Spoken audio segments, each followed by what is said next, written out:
এই হত্যাকাণ্ডের মধ্যে ছিল রয়ের কিলিং গ্রুপ।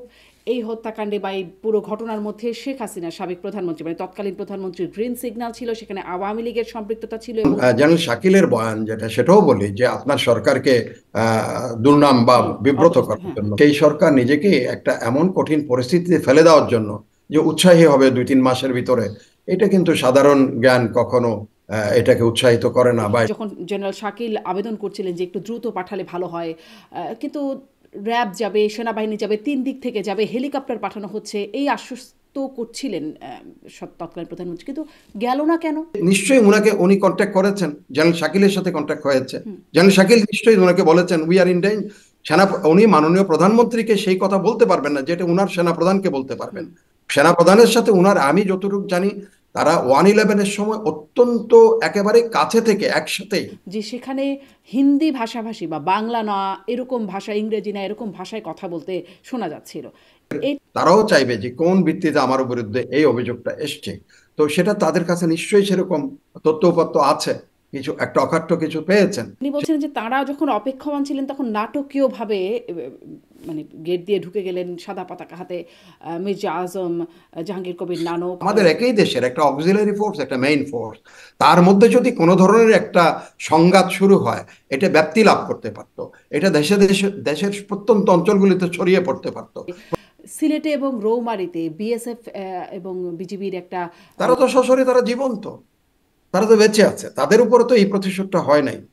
এটা হচ্ছে বিডিআর এর যারা এখানে, এরা সদ্য সব যোগদানকৃত ম্যাক্সিমামই। মির্জা আজমের বোনের দুলাভাই হচ্ছে শায়েক আব্দুর রহমান। শায়েক আব্দুর রহমানকে নিউট্রালাইজ করার প্রতিশোধ গুলজারের উপর নেওয়া হয়েছে, এই কথাটা যদি, তাহলে তখন আরো 57 জন অনেক অফিসার ছিল।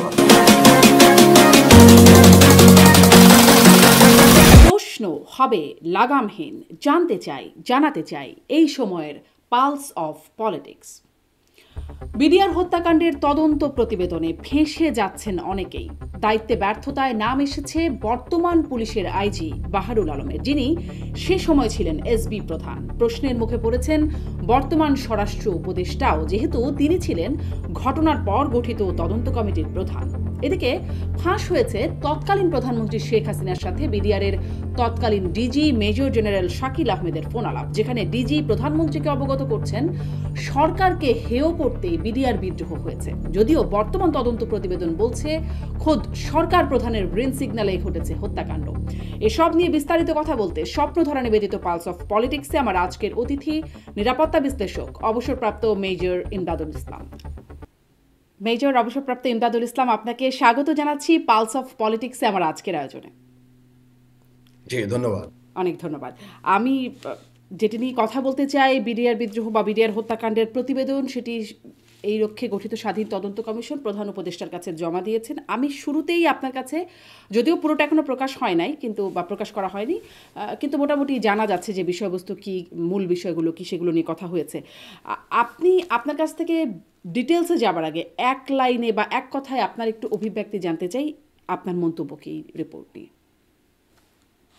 ধন্যবাদ। এটা আমাদের জন্য আসলে এটা অত্যন্ত জাতি হিসেবে আমাদের জন্য দুর্ভাগ্যের, আমাদের জন্য কষ্টের, আমাদের জন্য এটা বেদনার।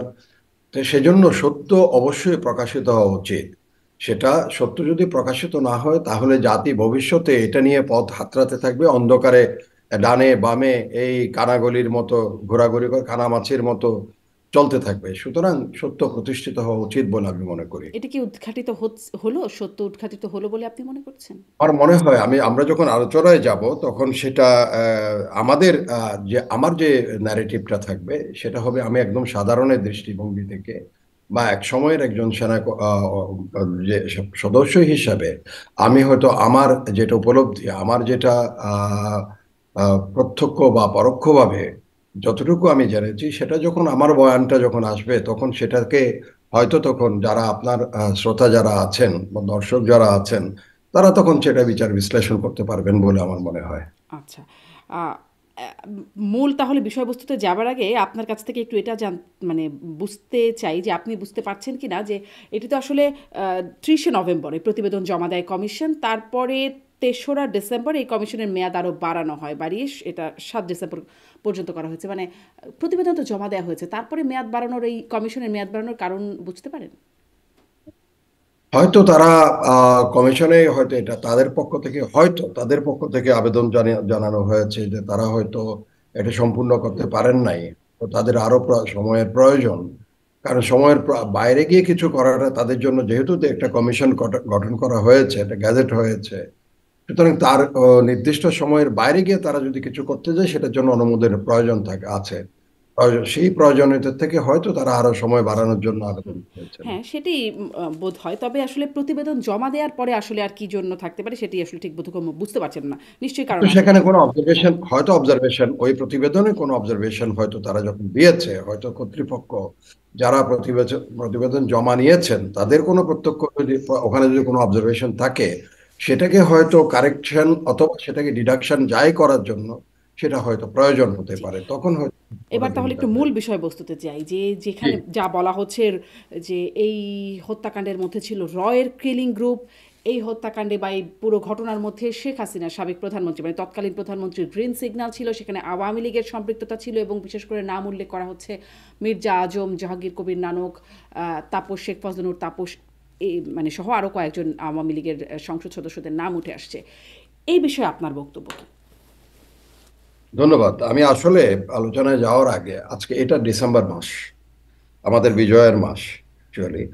তো এই আমাদের এই বিজয় অর্জনে এই জাতির আহ, বা এ দেশের যেসব সন্তানেরা অকাতরে তাদের জীবন দান করেছেন, সেই সব শহীদদের আত্মার প্রতি আমি সম্মান প্রদর্শন করছি। একই সাথে যেহেতু আমরা বিডিআর বিদ্রোহের বিষয়টা নিয়ে আলোচনা করছি, সেখানে অনেকজন অফিসার ছিলেন যারা আমি একসাথে কাজ করার সৌভাগ্য হয়েছিল তাদের সাথে। আমি ব্যক্তিগতভাবে তাদের চিনতাম, ব্যক্তিগত একটা সম্পর্ক, ইভেন কি পারিবারিক সম্পর্কের মতোই ছিল আমাদের।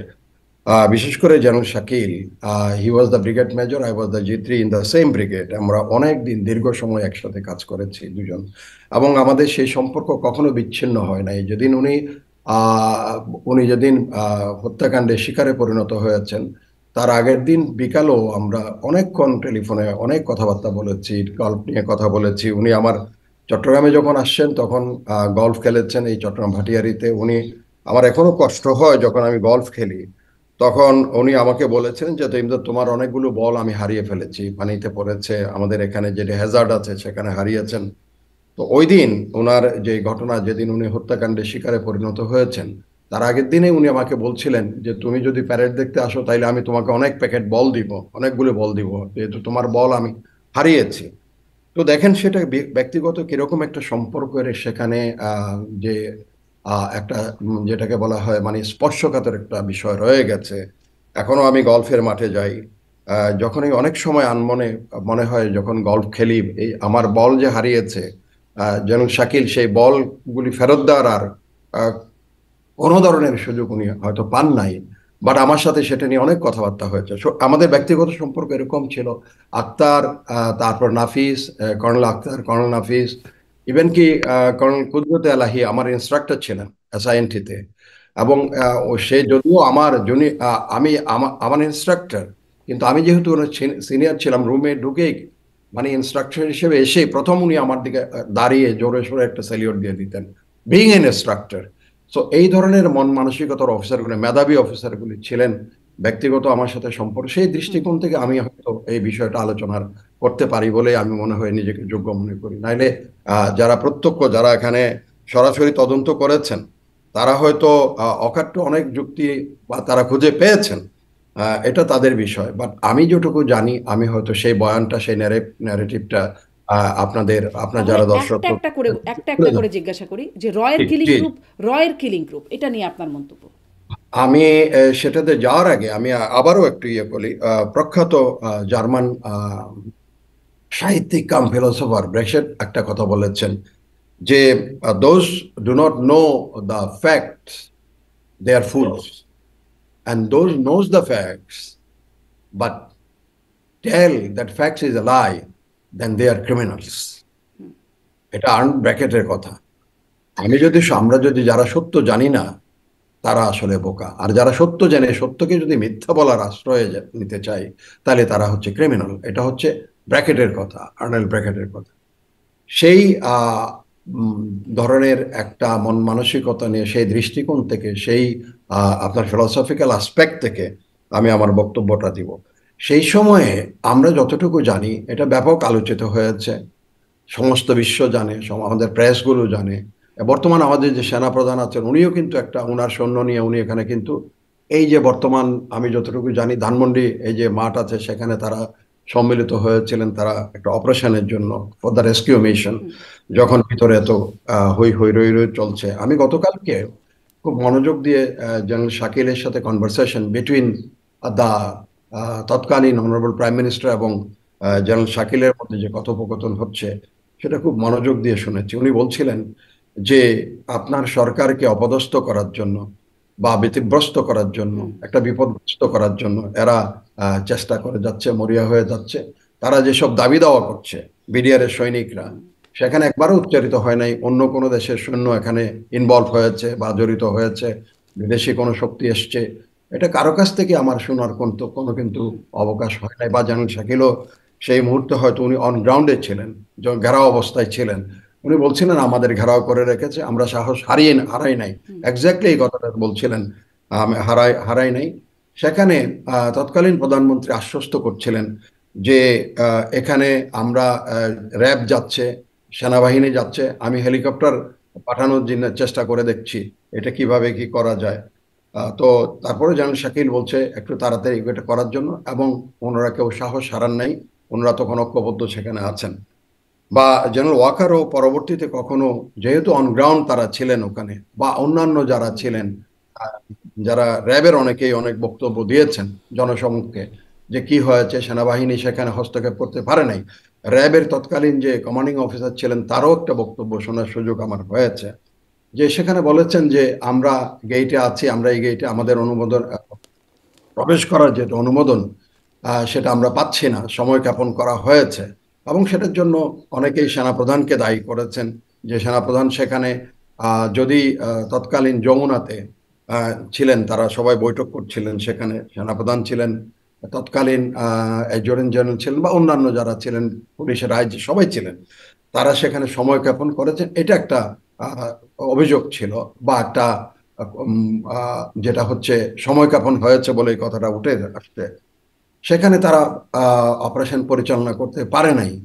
পরবর্তীতে হয়তো সেটা সেই ধরনের, যেটা এখানে হয়তো অনেক ধরনের ভুলভ্রান্তি হয়তো মিলিটারি সামরিক দিক থেকে হয়তো থাকতে পারে সেখানে, বাট সেখানে কখনো কিন্তু কোনো পক্ষ থেকে, মিডিয়ার থেকে, বা আপনার কোনো সেনাবাহিনীর পক্ষ থেকে, বা র্যাব যারা ওখানে ছিল তাদের পক্ষ থেকে, বা যারা ওখান থেকে বেঁচে যারা ফেরত আসছে, বিডিআর এর যেসব অফিসাররা যাদের হায়াত ছিল, আল্লাহ যাদের বাঁচিয়েছে, বা তারা কৌশলগত বিভিন্ন কারণ ভাবে বেঁচে ফেরত আসছে, কারো কাছ থেকে কিন্তু এই বয়ানটা আসে নাই। কিন্তু কিন্তু বাট আপনি এখন বলছিলেন যে যে মানে জেনারেল শাকিল যখন তৎকালীন প্রধানমন্ত্রীর সাথে কথা বলছিলেন যে আপনার সরকারকে অপদস্থ করার জন্য, সেই মুহূর্তে তো তার কাছে ইনফরমেশনও থাকবার কথা না যে এটি আসলে সরকারকে অপদস্থ করার জন্য হচ্ছে, রয়ের এজেন্টরা আসছে নাকি, মানে রয়ের কিলিং গ্রুপ আসছে নাকি। কারণ যদি থাকতোই এই তথ্য তাহলে তো তিনি আগেই কিছু প্রতিরোধমূলক ব্যবস্থা নিতেন, তাই নয় কি? না, এটারও একটা জিনিস আছে আরো, কারণ এটার পটভূমিটা আবার অন্য ধরনের। সেটা আমি জানি না, ডেফিনেটলি, যেহেতু এটা প্রতিবেদন যতক্ষণ পর্যন্ত না হয় এটা আলট্রা ভাইরাস হয়ে যাবে, এটার উপরে বক্তব্য দেওয়াটা। বাট সেটা হচ্ছে, এটা তো আমি জানি, কারণ সেখানে আহ, যিনি গোয়েন্দা তৎকালীন বিডিআর এর যে, বা বর্তমানে বিজিবির যিনি গোয়েন্দা দেখতেন, বিষয় আসে দেখছেন, উনি ওনার কাছে উনি একটা লিফলেট পেয়েছিলেন, এবং সেটা আমরাও শুনেছি, লিফলেট বিতরণ করেছে বিডিআর এর তৎকালীন বিডিআর এর সৈনিকরা। তারা একটা তাদের বিভিন্ন দাবি দাওয়া নিয়ে একটা লিফলেট তারা ছেড়েছে। ওই লিফলেটটা নিয়ে উনি যতটুকু জানি যেমন শাকিলের কাছে গিয়েছিলেন এটা নিয়ে। এটা পরবর্তীতে শোনা কথা আরো, যে তখন এটা একটা প্রতি উত্তর দেওয়ার জন্য, ওই লিফলেটের একটা প্রতি উত্তর দেওয়ার জন্য কথা বলা হয়েছিল। কিন্তু সেখানে হয়তো এইটুকু ভুল হবে যে এই লিফলেট যারা ছেড়েছে, সৈনিকরা যারা, তাদের দাবি দেওয়া, তাদের যে সেটা, সেগুলোর ব্যাপারে হয়তো তড়িৎ সিদ্ধান্ত গ্রহণ করা হয় নাই, এটা একটা আছে। আরেকটা জিনিস এখানে আছে, সেটা হচ্ছে এটা, কারণ আমি এর পরপরই, এই ঘটনার পরপরই আমি এখনো মনে আছে, এটা হচ্ছে যুগান্তর, দৈনিক যুগান্তরে আমি একটা উপসম্পাদকীয় লিখেছিলাম এটা নিয়ে। সেটার হেডিংটা আমার এখনো মনে আছে, সেটা হচ্ছে কি দুঃখে মগ্ন সমস্ত আকাশ। কি দুঃখে মগ্ন সমস্ত আকাশ। কারণ যেই অফিসাররা হত্যাকাণ্ডের শিকারে পরিণত হয়েছে তারা কিন্তু অসম্ভব মেধাবী, এক একজন অফিসার প্রত্যেকের। যদি আমি একজনের এক একদিন আলোচনা করতে পারবো, এক একজনের তাদের জীবন, তাদের অর্জন, তাদের সততা, তাদের যে নিষ্ঠা, তাদের যে কর্তব্যবোধ, এগুলো কিন্তু সব প্রশ্নের বাইরে। এখন যেটা হয়েছিল, আমি যতটুকু, এটা আমি জেনারেল শাকিলের সাথে আমি সময়ে সময়ে ওখানে যেতাম, যেহেতু আহ, কথাবার্তা ওনার সাথে হতো। আমি ঢাকায় গেলেই ওনার অফিসে গিয়ে অনেক সময় আমি কাটিয়েছি। এবং সেখানে উনি একজন, আমি মাঝে মধ্যে বলতাম বিডিআর এত ভালো অফিসারগুলোকে নিয়ে আসছেন সেনাবাহিনী, এটা অনেক সময় দুষ্টামি করতাম ওনার সাথে। এত আহ, মেধাবী অফিসারদের সমাবেশ একটা অক্সিলারি ফোর্সে হয়ে গেছে, এটা কিন্তু আর্মির জন্য এক ধরনের ক্ষতি, যে আর্মি ডেপ্রাইভ হচ্ছে এই সময়টুকু তাদের সার্ভিস পাওয়া থেকে। ওনার একটা উদ্দেশ্য ছিল, সেটা হচ্ছে উনি একসময় মিলিটারি সেক্রেটারি ছিলেন, এটা আমরা সবাই জানি যারা সেনাবাহিনীতে কাজ করেছি। সেখানে ওনার একটা উদ্দেশ্য ছিল বিডিআর এর যে যেটা বিশেষ করে পারস্পরিক আমাদের দুটা দেশের ভিতরে অভ্যন্তরে বিশেষ করে চোরাচালান যেটা হয়, সেটা উনি একদম স্পষ্ট, ওনার একটা এটা বোধ ছিল যে এটা একদিকে যে দেশের অর্থনৈতিক শিল্পায়ন এসবের ক্ষেত্রে ক্ষতিগ্রস্ত হচ্ছে, যেহেতু বাইরের থেকে মালামাল ঢুকে যাচ্ছে। আরেকটা হচ্ছে রাজস্ব খাত বঞ্চিত হয়, যে কোনো রাজস্ব পায় না, চোরাচালানের মাধ্যমে সব জিনিস চলে আসছে। এগুলি বন্ধ করার জন্য উনি বলছেন যে সৎ সৎ অফিসাররা যদি আসেন তাহলে তারাও এটাকে বন্ধ করবেন, তারা যার এগুলি কারণে কম্প্রোমাইজ। মেধাবী অফিসারদের একটা গ্যাদারিং, কিন্তু তার মানে হ্যাঁ, তার একটা ইয়েস, এক্স্যাক্টলি। সদিচ্ছা, তার একটা এখানে এখানে আমি একটু একটু আরেকটা মিনিট বিশ্বাস করি। ওনার কথা ছিল যে যারা প্রফেশনাল ওরা কম্প্রোমাইজ করবে না, কারণ সে তার জীবনের অনেক দূর যাওয়া তো লক্ষ্যমাত্রা, সে কোনো ধরনের ডেভিয়েশনে যাবে না, কোনো ধরনের কম্প্রোমাইজ করবে না অন্যায়ের সাথে, দুর্নীতির সাথে। সুতরাং এদের এনে এখানে সমাবেশটা ঘটিয়েছিল। এবং তারা যেটা করেছিলেন, তারা তাদের সেক্টর কমান্ডাররাই বিশেষ করে সেক্টরগুলোতে একেবারে কড়াকড়িভাবে তারা দুর্নীতির বিরুদ্ধে তারা একটা অবস্থান নিয়েছিলেন। এবং সেটাকে আমি যতটুকু জানি বিডিআর এর যারা একটু উপরে ডিডি, ডিডি তারা বলে ডিডি এবং এডিএ, তারা ডেপুটি ডাইরেক্টর এবং অ্যাসিস্ট্যান্ট ডেপুটি ডাইরেক্টর, এদের গ্রুপটা এরা অনেক সিনিয়র, এরা তখন এটার বিরুদ্ধে তারা অবস্থান নেয়। যে তারা যদি এই দুর্নীতির মধ্যে, তারাও কিন্তু অনেক সম্পদ আহরণ করেছিলেন সেই সময়ে। এগুলো কিন্তু এটা সত্য, ধ্রুব সত্য। রবীন্দ্রনাথের একটা কথা আছে যে সত্য বড়ই কঠিন, তবু সত্যকে বাসিলাম ভালো। সত্য কখনো করে না বঞ্চনা। আপনি সত্য কথা বলতেই হবে, এবং সেই কারণেই সেখানে অসন্তুষ্টিটা কিন্তু ধীরে ধীরে ধীরে ধীরে সেখানে এটা বেড়ে বাড়ছিল। সেটা হয়তো সেই অ্যাসেসমেন্টটা হয়তো তখন যারা কৌশল প্রণেতা ছিলেন তারা, বা যারা এই গোয়েন্দা তৎপরতায় ছিলেন, তাদের হয়তো এখানে একটা ব্যত্যয় ঘটেছে। এই যে অসন্তুষ্টি, এই যে তাদের মধ্যে যে তারা যে দুর্নীতির মধ্যে, তারা যে এই যে চোরাচালানের মধ্যে নিজেদের সম্পৃক্ত করে অসৎ উপায়ে অর্জন করার সম্পদ, কিন্তু এই মেধাবী সেটা অফিসারদের সেটার সমারোহ, বিরুদ্ধে এই মেধাবী অফিসারদের সমারোহ, মানে আপনিও বলছিলেন যে ব্যর্থতা, তারা আসলে আর এই ওই যে ক্ষোভটা তাদের, সেটিও তো আর একদিনে হয়ে উঠলো না। এতদিন ধরে তাদের পুঞ্জীভূত হচ্ছিল ক্ষোভ, তারা সেটা দুর্নীতি করতে পারছে না সেজন্যই হোক, বা তারা বেশি পরিশ্রম করছে সেজন্যই হোক, তারা সেটা বুঝতে পারলেন না। কিন্তু আমি যে প্রশ্নটা আপনাকে করছিলাম যে রয়ের কিলিং গ্রুপ সেখানে ছিল কিনা, এটা খুব একটা ভাইটাল প্রশ্ন আসলে সেজন্য, কারণ এটাও কিন্তু অনেকে বলছেন যারা পরবর্তীতে গণমাধ্যমে কথা বলছেন যে সেখানে হিন্দি ভাষাভাষী বা বাংলা না এরকম ভাষা, ইংরেজি না এরকম ভাষায় কথা বলতে শোনা যাচ্ছিল। এটিকে কি আপনি আমলে নেন? না, এটা আমি আমি যেহেতু যারা তদন্ত কমিশনার স্বাধীন, সরি, তদন্ত কমিশন করেছেন বা কমিশনে যারা আছেন, তারা নিশ্চয়ই এটার কোনো যৌক্তিক তাদের মধ্যে একটা কনক্লুশন তাদের মধ্যে আছে। তারা হয়তো সেটা সাক্ষ্য প্রমাণ তাদের হাতে আছে, না হলে জাতির সামনে এত বড় একটা বক্তব্য বা এত বড় একটা জিনিস তারা সামনে নিয়ে আনতেন না। তারা যেটা নিবিড়ভাবে এটা পর্যালোচনা করেছেন, তারা তথ্য উপাত্ত সংগ্রহ করেছেন, তারা সেখানে যদি সেরকম একেবারে অকাট্য তথ্য উপাত্ত পাবেন, সেটা তারা প্রতিষ্ঠিত করবেন যদি তারা পেয়ে থাকেন। এবং সেটার উপরে হয়তো, এবং এটা কিন্তু খুব একটা সহজ বিষয় নয়, অন্য একটা দেশের উপরে, এবং সেটা প্রতিবেশী দেশ, তার বিরুদ্ধে বিশাল একটা গুরুতর একটা অভিযোগ কিন্তু এটা উত্থাপিত হয়েছে। সেই গুরুতর অভিযোগটা উত্থাপন করার আগে যারা উত্থাপন করেন তাদের কাছে নিশ্চয়ই অকাট্য কোনো তথ্য উপাত্ত আছে যেটা দিয়ে তারা প্রমাণ করবেন। নাহলে তারা যদি প্রমাণ করতে না পারেন, এটার যে গুরুত্ব, এটার যে একটা অসীম, যে এটার একটা আমি বলবো যে জাতির সামনে যেটা আসছে সেটা তাদেরকেই উপস্থাপন করতে হবে, তাদেরকেই সেটা প্রমাণ করতে হবে। সেটা থেকে তারপরে, এবং এমনও কি হবে যদি প্রতিবেশী দেশ তখন সে তথ্য উপাত্ত বা যার বিরুদ্ধে অভিযোগ আনা হয়েছে তাহলে সে অভিযোগের, তারাও চাইবে যে কোন ভিত্তিতে আমার বিরুদ্ধে এই অভিযোগটা এসছে। তো সেটা তাদের কাছে নিশ্চয়ই সেরকম তথ্য উপাত্ত আছে, কিছু একটা অকাট্য কিছু পেয়েছেন, সেজন্য তারা হয়তো সেটা সামনে এনেছেন। এখন সেটা আমরা অপেক্ষায় করব সেই তথ্য উপাত্ত দিয়ে কিভাবে এটা প্রমাণ করা হয় বা কি কি জিনিস ওখানে আসছে। বাট জানি যে এই পর্যন্ত, এই কমিশনের আগ পর্যন্ত না স্বাধীন কোনো, আমাদের মিডিয়া তো ওখানে ছিল, অনেক মিডিয়া এক্সাজারেশন করেছে, তখন বিডিআর গেট গিয়ে অনেক কথাবার্তা বলেছে, সেনাবাহিনী এই করেছে, সেনাবাহিনীর অফিসারদের বিরুদ্ধে অতি উৎসাহী অনেক কথাবার্তা বলে ফেলেছে। তখন আমাদের কাছে সেটা মনে হয়েছিল যেটা একটা একেবারে আগুনে ঘি ডালার মতো। একদিকে ওখানে বিদ্রোহ চলছে, বাইরের থেকে মিডিয়া সেটাকে আরো উস্কানি দিয়েছে, কোনো কোনো মিডিয়া, এটা ঠিক, এটা আমিও দেখেছি, সেটা প্রচার করছে ওখান থেকে, একদম সরাসরি সম্প্রচারে ব্যস্ত হয়ে গেছে। সেখানে কথাবার্তা বলা হচ্ছে, বিদ্রোহের বিরুদ্ধে কথা বলে বা বিদ্রোহ কেন হচ্ছে সেটা না বলে সেখানে একবারেই সেনাবাহিনীকে জড়িয়ে বক্তব্য দেওয়া শুরু হয়েছিল। তো সেটা কিন্তু আমাদের মনে আছে এবং এখনো মনে কষ্ট সেটা। মিডিয়া যে কি ধরনের একটা হলুদ সাংবাদিকতা বিস্তৃত করতে পারে সেটা কিন্তু আমার এখনো মনে আছে, এবং সেটা ইন্ধন জুগিয়েছে, আরো উৎসাহ জুগিয়েছে। কি কোথায় উৎসাহ জুগিয়েছে? সারা বাংলাদেশে যেখানে বিডিআর এর সেক্টরগুলো ছিল, যা সৈন্যরা ছিল, তারা আরো উৎসাহ বোধ করেছে, যার জন্য দিকে দিকে বাংলাদেশের বিভিন্ন জায়গায়, ইভেন কি বাইতুল ইজ্জতের মতো যেখানে বিডিআর সেন্টার, সেখানেও তারা বিদ্রোহ করেছিল। ওই বান্দরবনে বিডিআর বিদ্রোহ করেছে, একই জায়গায় জায়গায় আপনি রংপুর, দিনাজপুরের দিকেও বিডিআর বিদ্রোহে সামিল হয়েছে। জি, তার মানে এটা মিডিয়ার তারা সেই উৎসাহিত।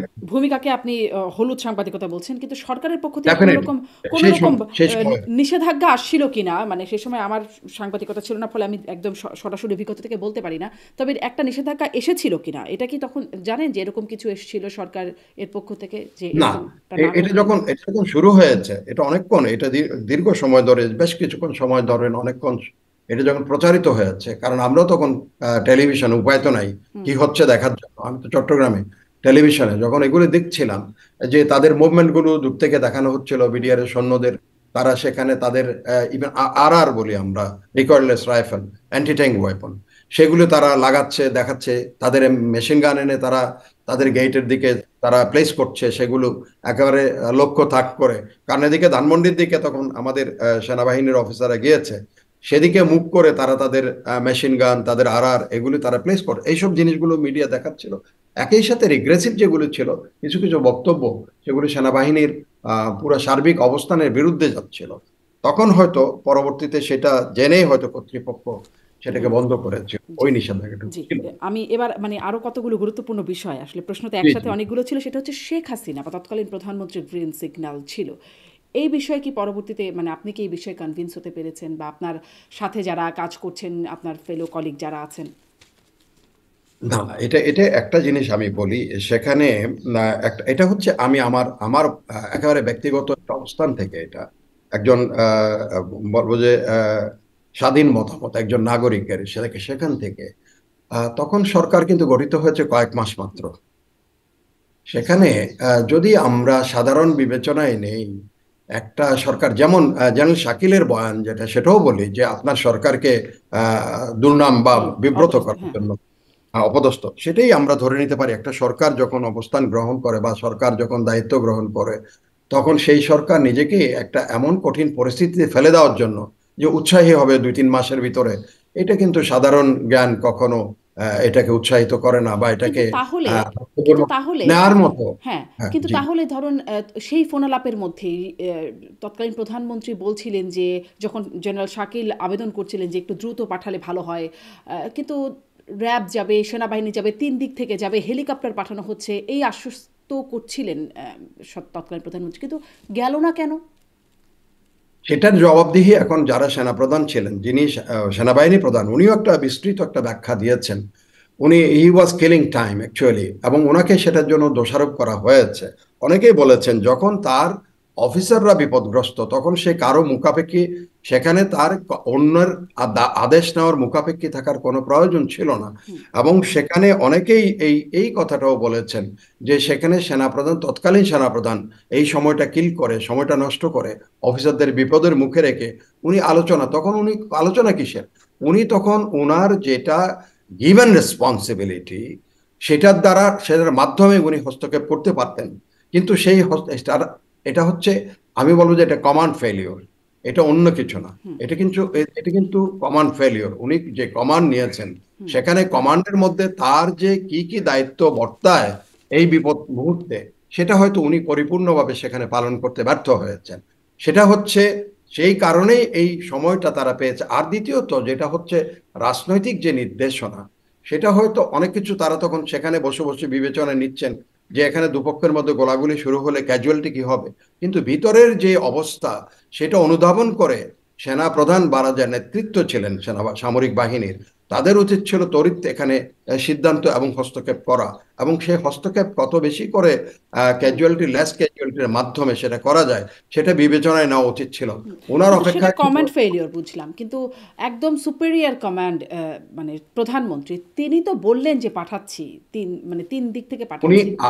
এখন প্রশ্ন আসবে যে প্রশ্ন এসছে, এবং সেটা আমার মনে হয় তদন্ত কমিশন স্পষ্টীকরণ করা তাদের উপরে, সেটা দায়বদ্ধতা তাদের উপরে। এখন তারা তাদের সাক্ষাৎকার নিয়ে কেন হস্তক্ষেপ হলো না, কেন সেনাবাহিনী গেল না, কেন আহ, আপনার র্যাব সেখানে গেইটে গিয়ে অপেক্ষমান ছিল, সেখানে তারা কেন প্রবেশ করলো না, কি কি কারণে, সেই কারণগুলো ব্যাখ্যা করতে হবে। এবং সেই কারণগুলি নিশ্চয়ই স্বাধীন তদন্ত হ্যাঁ, যেমন কমিশনে ধরুন আসবে। আমার সেখানে দুটো গত জিনিস, অনুষ্ঠানে ছিলেন ব্রিগেডিয়ার জেনারেল জিয়া হাসান, তিনি ওই সময় অপারেশন পরিচালক ছিলেন। তিনি বলছিলেন যে তারা অপেক্ষমান ছিলেন, কিন্তু মানে তাদেরকে যাওয়ার সেই কমান্ড সেখানে সেখানে আমি জানি না উনি তো ডাইরেক্টর মিলিটারি অপারেশন ছিলেন, ওনারও একটা বড়সড় দায়িত্ব পড়ে যে তার অপারেশনাল এশালন গুলোকে কিভাবে সেখানে, এবং তার আদেশ নেওয়া তার প্রধান থেকে, ওনার সরাসরি তখন চিফ অফ জেনারেল স্টাফ, এবং তার উপরে হলো সেনাবাহিনী প্রধান,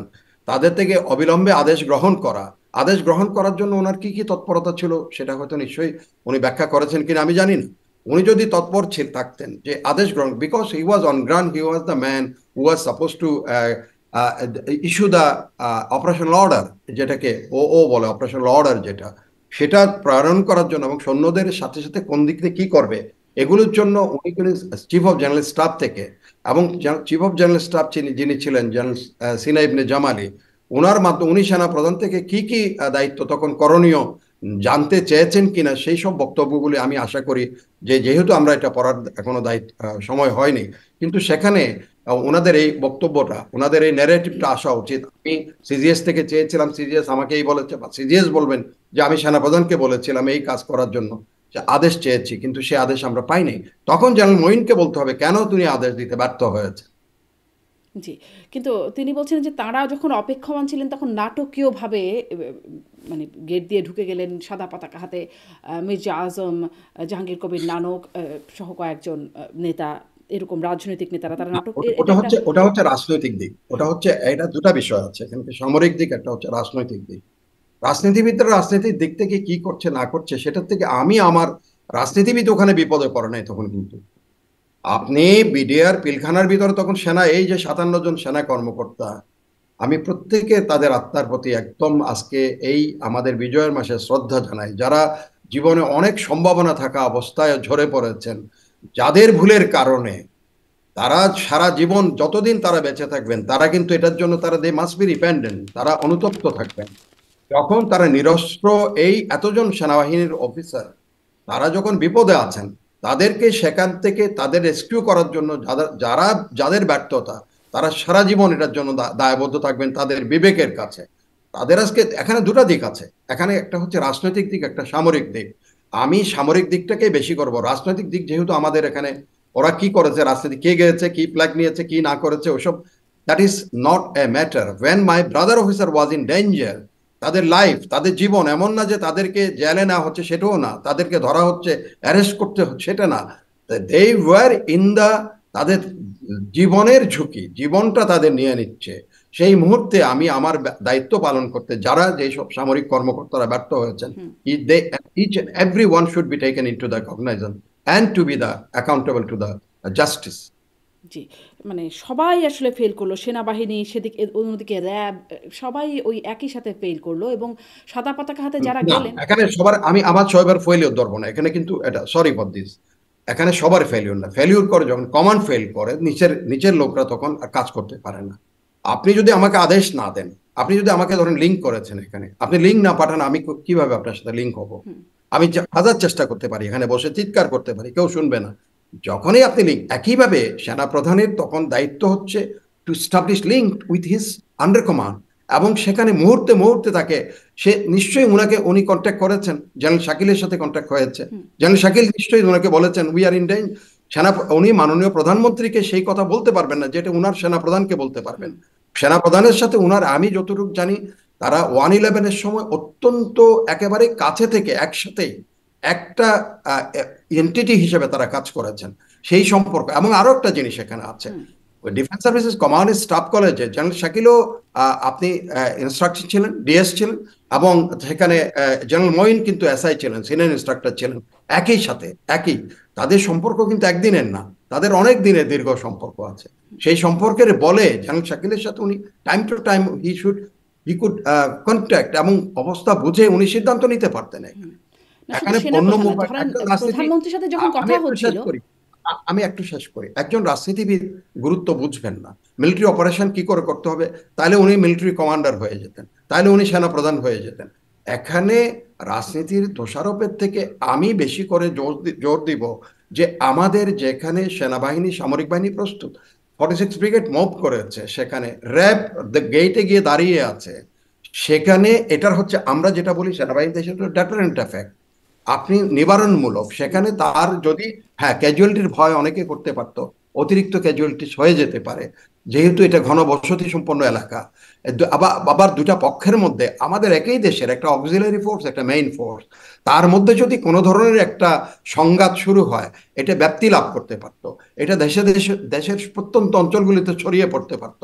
প্রত্যেকটা সেনাবাহিনীর সামরিক গ্যারিসন সেখানে তার বিডিআর-এর সেক্টরগুলির উপর আক্রমণ পরিচালনা করতে পারত, শুরু হয়ে যেতে পারত। এবং এটা এক ধরনের, হয়তো আজকে গৃহযুদ্ধ এড়ানো গেছে, সেটা কিন্তু আমরা হয়তো গৃহযুদ্ধ হয়নি বলে এখন মনে হচ্ছে যে এখন তো কেন গৃহযুদ্ধ ছড়ানো হয় নাই, এরকম কথা আমরা বলতে পারি না। হয়তো সেটা থেকে আমরা পরিত্রাণ পেয়েছি, বাট এটার একটা সম্ভাবনা, রাজনৈতিক দৃষ্টিভঙ্গি হয়তো সেসব দৃষ্টিকোণকে বিবেচনা আপনার কি মনে হয় যে গৃহযুদ্ধ এড়াতেই মানে রাজনৈতিক নেতাদেরকে পাঠানো, সেনা কর্মকর্তাদেরকে? আমি সেটা বলছি, রাজনৈতিক বিবেচনা হয়তো গৃহযুদ্ধ বা অতিরিক্ত জনসংখ্যা, ঢাকা শহরের যে ঘনত্ব, যে ঘনবসতি, সেটাকে বিবেচনায় তারা নিতে পারেন, হয়তো তারা নিতে পারেন, এটা তারা বলবেন তাদের বক্তব্যের মধ্যে, তারা কি কি জিনিসগুলো তারা নিয়ে। সেরকমই ট্রেন্ড না যে মানে সিভিলিয়ানদের ক্যাজুয়ালিটি না করে কিভাবে। না না না না না আমি আপনাকে বলি, এখানে সেই ট্রেন না। এখানে যদি কোলাটারাল ড্যামেজ বলে একটা জিনিস আছে, কোলাটারাল ড্যামেজ। আপনি কোনো কিছুর মধ্যে নাই, আপনি ঘুমাচ্ছেন, আপনার বাড়ি ঘর ওখানে আছে, চারিদিকে তোর এই ধানমন্ডি এলাকায় মানুষ চারিদিকে, ওই পারে ওদিকে নিউ মার্কেট থেকে শুরু করে এদিক উত্তর দক্ষিণ। আপনি যখন এই গুলিটা, once you fire you can get it back. আপনি যখন এটা দিয়ে, আর এটা কোনো ক্ষুদ্রাস্ত্র দিয়ে কাজ না, এখন যখন তাদেরও যত প্রতিপক্ষেরও যখন আপনার এই যে আর বলতেছি, যেখানে মেশিন গান আছে, তার ওখানে মর্টার আছে, সে যখন আপনি তার উপর আক্রমণ পরিচালনা করবেন, সে তখন তাকে মরিয়া হয়ে তার পক্ষটাতে, তার অবস্থানটাকে সে সংহত করার জন্য সে চেষ্টা করবে হয়তো, অথবা তারা পালিয়েও যেতে পারতো হয়তো। তারা যখন ট্যাঙ্ক দেখলে, বা উপর থেকে হেলিকপ্টার গানশিপ গুলো দেখলে, বা এ ধরনের একটা জিনিস থেকে তারা হয়তো পালিয়ে যেতে পারতো, এটা হতে পারত। অথবা ওর যেটা হতো, সেটা হচ্ছে পারস্পরিক মুখোমুখি হয়ে দুপক্ষের মধ্যে একটা যুদ্ধ শুরু হতে পারতো। ক্যাজুয়ালিটি হয়তো তখন এখন অনেক বেশি হতে পারতো, শয়ে হতে পারতো। সাধারণ মানুষরা তার শিকারে পরিণত হতো, কারণ সাধারণ মানুষদের আপনি ওয়ার্নিং দেন নাই যে আপনারা সরে যান, আমরা যুদ্ধ শুরু করছি, আপনারা সরে যান, আমরা গোলাগুলি শুরু করব। ওই অঞ্চলে কিন্তু কোনো মানুষকে তখন কিন্তু সরানো হয় নাই। যারা ব্যক্তিগত উদ্যোগে চলে গেছে তারা হয়তো চলে গেছে, হয়তো রাজনৈতিক বিবেচনায় হয়তো থাকবে তার ক্যাজুয়ালিটিকে কমানো, বা ক্যাজুয়ালিটি না হওয়া, না দেখা, বা তারা ভিতরের গুরুত্ব বোঝার কথা না। আমার কথা হলো, এখানে সামরিক বাহিনীর যে বোঝার কথা, অনুধাবন করার কথা, সে অনুযায়ী তার সিদ্ধান্ত নেওয়ার কথা। সেখানে আমাদের গুরুতর, আমি বলবো যে একেবারে কমান্ড ফেলিউর রয়ে গেছে, যার জন্য এই ঘটনাগুলো, এতগুলো অফিসারের হত্যাকাণ্ডের শিকারে তারা পরিণত জি, হয়েছে। কিন্তু ওই যে শুরুতে যে প্রশ্নটা করছিলাম রয়ের কিলিং গ্রুপ কিনা, তার সাথেই আরেকটু যোগ করে বলি যে প্রতিবেদনে আসলো ভারতীয় নাগরিকরা এসেছে 921 জন না 17 জন, কতজন যেন একটা সংখ্যা আছে, 9 শতাধিক ভারতীয় নাগরিক এসেছে, সেখানে ঢুকেছে, তারা বিডিআর দপ্তরের মধ্যে ঢুকেছে। জিয়া হাসান, আমার অনুষ্ঠানের ব্রিগেডিয়ার জেনারেল জিয়া হাসান অবসরপ্রাপ্ত, তিনি বলছিলেন যে তিনি 200% শিওর যেটা বিডিআর সৈন্যদের কাজ না। অন্যদিকে সেনাপ্রধান রাওয়া ক্লাবের একটা অনুষ্ঠানে বলেছিলেন যেটা বিডিআর সেনাদের দ্বারাই সংঘটিত হয়েছে, full stop, no if no but. আপনি আসলে, আপনার আসলে কোনটা মনে হয় যে দুই রকম আমি বক্তব্য কিন্তু এখানে আছে? আমি আমি আমি একটা কথা বলবো, যেহেতু যে উনি অত্যন্ত দায়িত্ববান একজন ব্যক্তি এবং অত্যন্ত মেধাবী, এবং director military operation is a very sensitive appointment in the military. উনি আজকে দীর্ঘ বিডিআর হত্যাকাণ্ড বা বিদ্রোহ, আমি শুরুর দিকে একটু শুনেছিলাম উনি এটাকে বিদ্রোহ বলতে চাচ্ছিলেন না। আমি জানি না কোন পার্সপেক্টিভস উনি বলছেন, একটা পারসেপশনের কথা উনি বলতে চাচ্ছিলেন। বাট এটা এটা যে বিদ্রোহ, এতে কোনো সন্দেহ নাই। এটা হচ্ছে তার পুরা, এটা সেনাবাহিনীর বিরুদ্ধে শুধু বিদ্রোহ নয়, এটা বিদ্রোহ হচ্ছে তার পুরো কমান্ডের। জেনারেল শাকিল কি ডিজি ছিলেন নাকি ডিজি ছিলেন না? ওখানে যারা সেক্টর কমান্ডার ছিলেন তারা কি সেক্টর কমান্ডার ছিলেন না? তাদের বিরুদ্ধেই তো এই জিনিসটা হয়েছে। সেটাকে কি বিদ্রোহ? একের অধিক লোক যখন একত্র হয়ে কোনো কিছু করে, দ্যাট ইজ দ্য বিদ্রোহ, দ্যাট ইজ দ্য মিটুইনি। তো উনি কেন যে এটা বিদ্রোহ বলতে চান না, এটাও আমার বক্তব্যের মধ্যে না। আরেকটা জিনিস আমার জানার বিষয়, সেটা হচ্ছে সুদীর্ঘ এই সময় আজকে কখনো উনি দায়িত্ব নিয়ে, ওনার তো একটা মনোবেদনা থাকার কথা ছিল, ওনার তো এটা নিয়ে প্রচন্ড একটা মনোকষ্ট প্রকাশ, অপ্রকাশ সত্য প্রকাশের সাহস থাকা উচিত ছিল, যে সত্যটা আমি প্রকাশ করি যে আমার দেশের অভ্যন্তরে এই ধরনের ঘটনা ঘটেছে। সেটা দীর্ঘ সময় ধরে এই জিনিসটা রাখা, তাহলে এই জিনিসটা অনেক আগের থেকে আরো রিজলভ করা যেত, আরো বেশি করে এই জিনিসটার উপরে জাতি জানতো।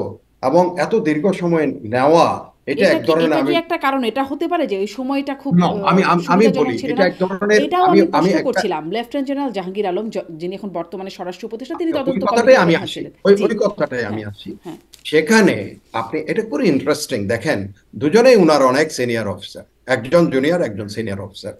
জেনারেল জাহাঙ্গীর আমি যতদূর জানি, উনি আহ, আমার আবার সৌভাগ্য হয়েছিল একই সাথে আমি যখন জয়েন করেছি, উনি ফার্স্ট ফিল্ড রেজিমেন্টে, he was the second in command, আমি তখন ওই ইয়েতে জয়েন করেছি।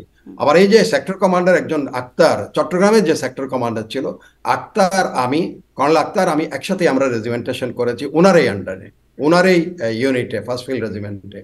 জেনারেল জাহাঙ্গীরকে আমি সেই দৃষ্টিকোণ থেকে চিনি, অত্যন্ত সৎ এবং মেধাবী একজন অফিসার উনি।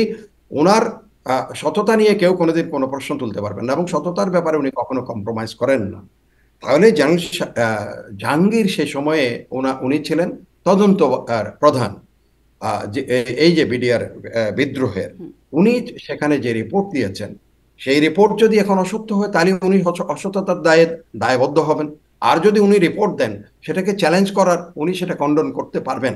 আরেকটা জিনিস যেটা আপনি জেনারেল ওয়াকার সেনাবাহিনী প্রধানকে নিয়ে বলছিলেন, সেনাবাহিনী প্রধান বলেছিলেন যে উনি রাওয়াতে এটা বিডিআর সৈন্য দ্বারা হয়েছে, there is no but, no if, no, এই ধরনের কথাবার্তা উনি বলেছেন। স্টপ বলেছিলেন, স্টপ। কারণ হচ্ছে কি, সেটার পেছনে উনি আবার যুক্তিও দিয়েছিলেন, সেটা হচ্ছে উনি বলেছেন যে এটা যদি নতুন করে কোনো কিছু এগুলি করা হয়, যে এদের যে শাস্তি, এদের বিরুদ্ধে যে অভিযোগ, যারা যে দোষী, যারা এই বিদ্রোহে অংশগ্রহণ করেছে, তারা কিন্তু পার পেয়ে যাবে আইনে। তখন তারা বলবে কি, আমরা তো কিছু না, এই যে আসছে বাইরের থেকে লোক এসে করছে, আমরা কিছুই করি নাই, আমরা কিচ্ছু জানি না। দ্য কিলাররা, আপনি সত্যকে ধামাচাপা দেওয়ার জন্য বা সত্যকে রেল করার জন্য যদি কোনো কিছু করে থাকেন, আপনি ইতিহাসে দায়বদ্ধ থাকবেন। এবং সত্য কিন্তু কখনো, এটা কিন্তু অনুন্মোচিত থাকে না, বহুদিন পরেও সত্য কিন্তু প্রকাশিত হয়, যে আমি এই কাণ্ডটা করেছিলাম, সত্যকে আমি সেটাকে অপ্রকাশিত এখন সমস্যাটা হচ্ছে ধামাচাপা।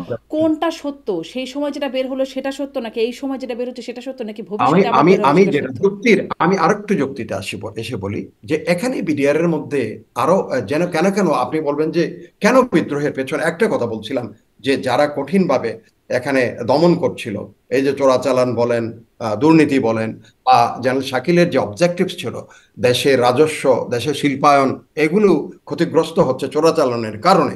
কারণ আপনি যেই জিনিস আমার এখানে উৎপাদিত হবে, সেটা যদি বাইরের থেকে আপনি নিয়ে আসেন, তাহলে আমার এখানে উৎপাদনের শিল্প কারখানা কেন গড়ে উঠবে? আপনি যদি চোরাচালানের মাধ্যমে চলে আসেন তাহলে আমি রাজস্ব পাবো কি করে? রাজস্ব তো পাবো না, ট্যাক্স যেটা আছে সাধারণ মানুষ সেই ট্যাক্সটা পাবে না। দুই দিক থেকে ক্ষতি। আরেকটা জিনিস এখানে আছে, 111-এর সময় জেনারেল শাকিল একটা জিনিস করেছিলেন, আমি জানি না যে অন্যরা আপনার অনুষ্ঠান এটা বলেছেন কিনা, প্রায় 200 কোটি টাকার মতো, এটা ঐতিহাসিক সত্য। এটা এখনো পর্যন্ত অর্থ মন্ত্রণালয়ে কেউ যদি দেখে তারা দেখতে পাবেন, কোটি টাকার মতো এনে উনি যেটা বাজার নিয়ন্ত্রণ করার জন্য, যেহেতু বাজারটা ভোলাটাইল ছিল, এটার কারণ ছিল যখন সামরিক বাহিনী জায়গায় জায়গায় বিভিন্ন ব্যবসা কেন্দ্রে, বিশেষ করে বিভিন্ন গোডাউন চট্টগ্রামে করেছে, একটা গোডাউনে, এখানে বিশাল গোডাউনে তারা অভিযান পরিচালনা করে ওখানে যারা ইম্পোর্ট করেছে তাদের কেস দিয়েছে, তাদেরকে অ্যারেস্ট করেছে। সব ব্যবসায়ীরা অনেকটা হয়ে গেছে, আনসেটেল হয়ে গেছে, তারা অনেকটা ভয় ভীতি সন্ত্রস্ত হয়ে তারা এলসি খুলছে না।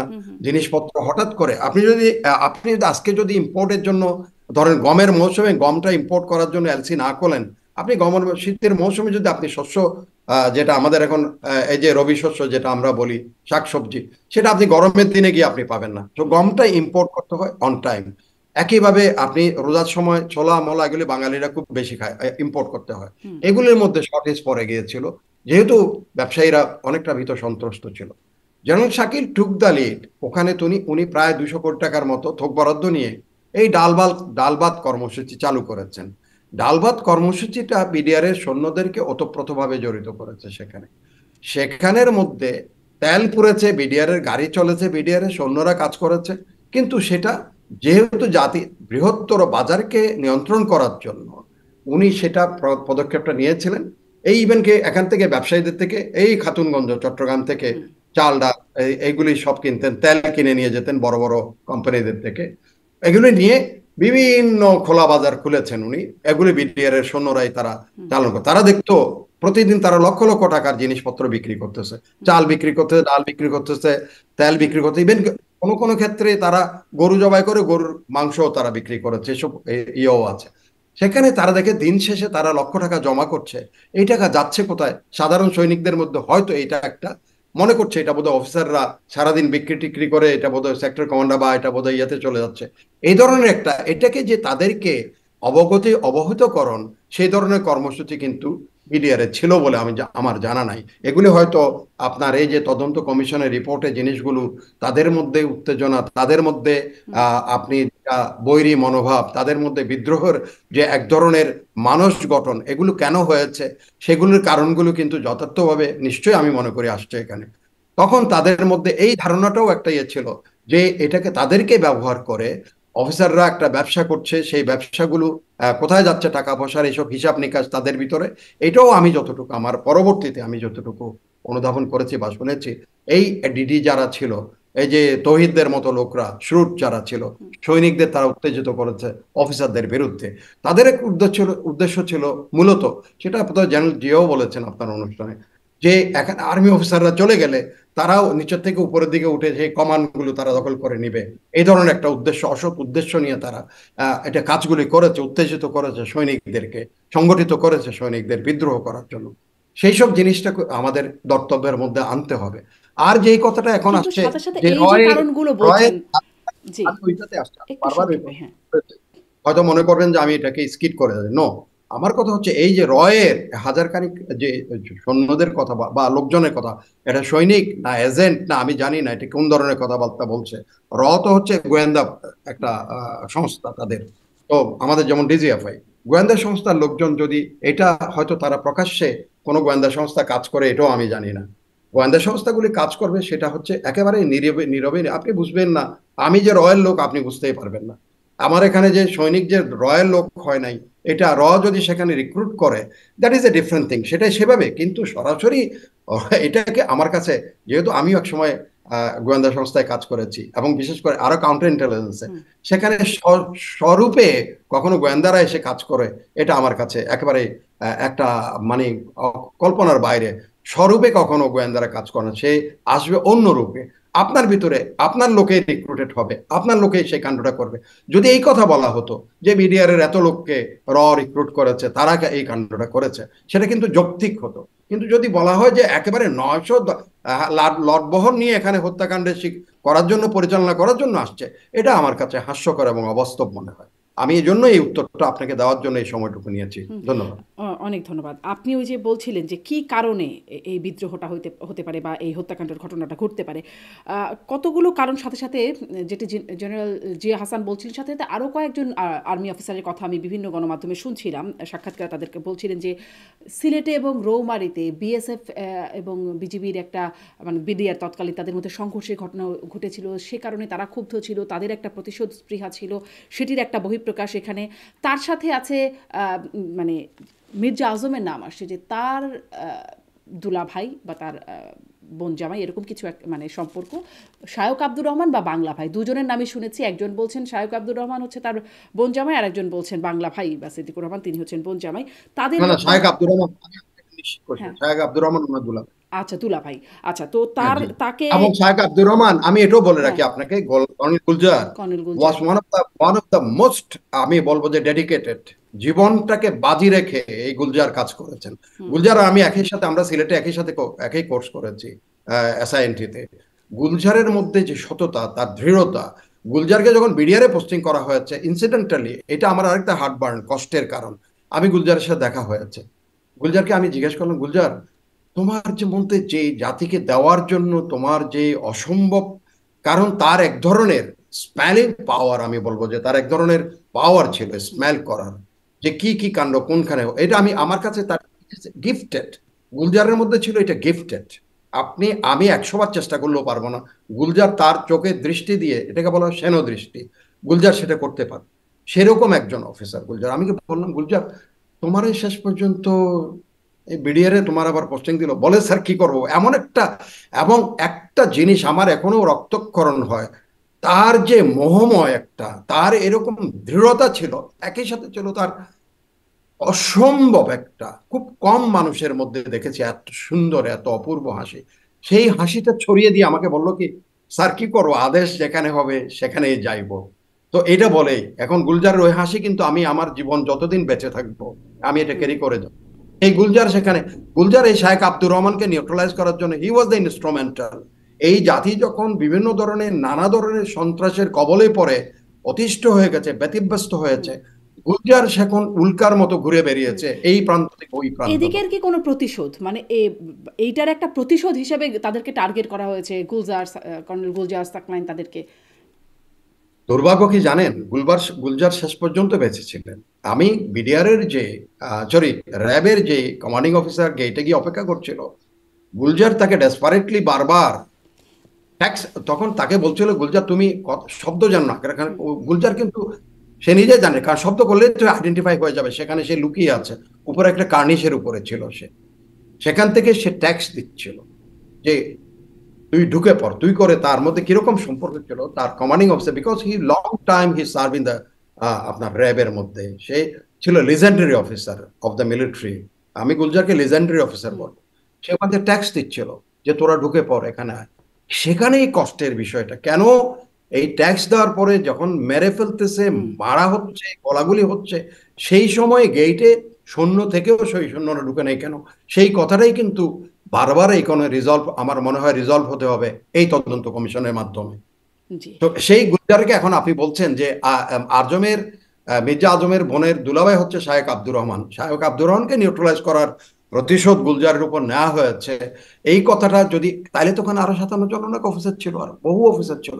গুলজার একক না ওখানে, যেমন গোলাম কিবরিয়া মোহাম্মদ আবার ওইদিকে নিয়ামতুল্লাহ। বিএসএফ এর প্রতিশোধ মানে ওটাও আমি একটা কারণ। আমি বিএসএফ আমি একটু আসছি। এখানে যেমন এক একজনের নাম বললে কার কথা বলবেন আপনি, গোলাম কিবরিয়া মোহাম্মদ নিয়ামতুল্লাহ, তার কি রকম একজন, এই যে এই আর্টিলারি সেন্টারে he was the chief instructor, CI ছিলেন এখানে। এই যে ঢাকায় যাওয়ার জন্য, বিকজ আমি ওনার সাথে আমার কিরকম রক্তের সম্পর্ক দেখেন, আপনি বলেন রক্তের কি সম্পর্ক, রক্তের সম্পর্ক এই কারণে, his wife was in the same age and I was the first officer who has donated blood for ভাবি। উনি, আমরা একই ইউনিটে কাজ করেছি, একই সাথে, এই যে বললাম উনি ফার্স্ট ফিল্ডে, উনি 26 ফিল্ডে ছিলেন, আমি যখন সাভারে আমরা কাজ করতাম, সেই সময় থেকে উনি কেন জানি আমাকে ব্যয় ডাকতেন, এই যে ডাকার কিরকম আত্মিক। আমি সেই তার ওয়াইফকে রক্ত দেওয়ার পর থেকে আমাদের সম্পর্কটা আরো হয়েছে রক্তের বন্ধন, এরকম একটা সম্পর্কের মধ্যে। এরা প্রত্যেকেই ছিল আপনার ডেডিকেটেড, কারো দেশ ছাড়া এরা কেউ কোনোদিন জানায় কিছু, সততা ছাড়া একটা অফিসারকে এখানে যারা মারা গেছে একজন অফিসারকে সততার বাইরে গিয়ে কোনোদিন একটা পদক্ষেপ রেখেছে কেউ বলতে পারবে না।